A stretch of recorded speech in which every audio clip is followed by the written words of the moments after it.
সুন্দরবনের কোল ঘেঁষা সাতক্ষীরার শেষ প্রান্তে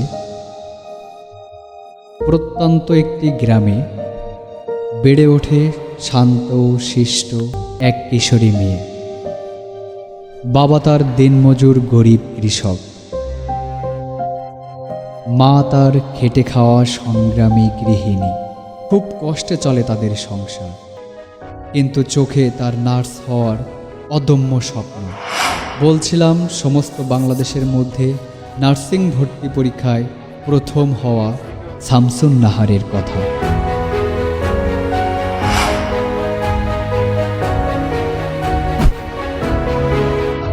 যখন সাতক্ষীরা মৌলভী আব্দুল লতিফ কলেজে পড়ি, তখন আমার আম্মু হঠাৎ করে অসুস্থ হয়ে যায়, যে কারণে আম্মুকে নিয়ে আমার হসপিটালে যেতে হয়।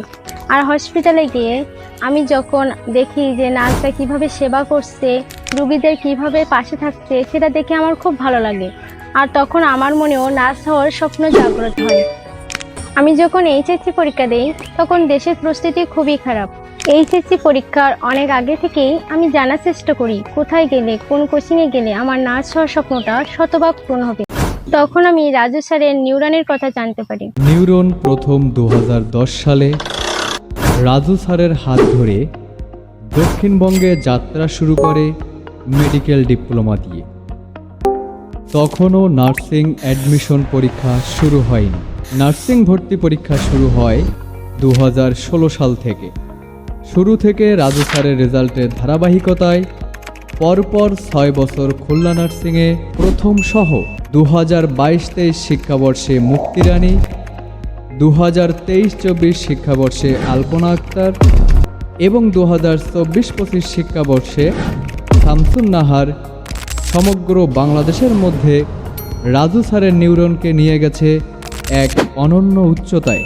গণঅভ্যুত্থানের কারণে যখন দেশের পরিস্থিতি খুবই খারাপ হয়ে গেল, তখন আমাকে অনেকেই পরামর্শ দিল যে এ ধরনের কোচিং তো সাতক্ষীরাতেও আছে, তাই তুমি এই পরিস্থিতিতে বাইরে না গিয়ে সাতক্ষীরাতেই পড়াশোনা করো। কিন্তু আমি গভীরভাবে খোঁজ নিয়ে দেখলাম যে রাজু স্যারের নিউরন সাতক্ষীরাতে নাই। আমি যেদিন প্রথম ভর্তি হতে যাই, সেদিন আমার রাজু স্যারের সঙ্গে সাক্ষাৎ হয় এবং স্যারের সঙ্গে আমি আমার পারিবারিক দুরবস্থার কথা খুলে বলি। তখন স্যার আমাকে আশ্বস্ত করে বলছিলেন যে তুমি যদি আমাদের কোচিংয়ে ভর্তি হও, তাহলে তোমার বাইরে থেকে কোনো বই কেনা লাগবে না বা কোনো কোচিংও করা লাগবে না। তুমি এই কোর্স ফি দিয়েই পরীক্ষার আগ পর্যন্ত কোচিং করতে পারবে। যখন আমার নার্সিং ভর্তি পরীক্ষা হয়, তখন আমি পরীক্ষার হল থেকে বেরোয় দেখি যে অনেকেরই মন খারাপ, অনেকেই কান্নাকাটি করছে।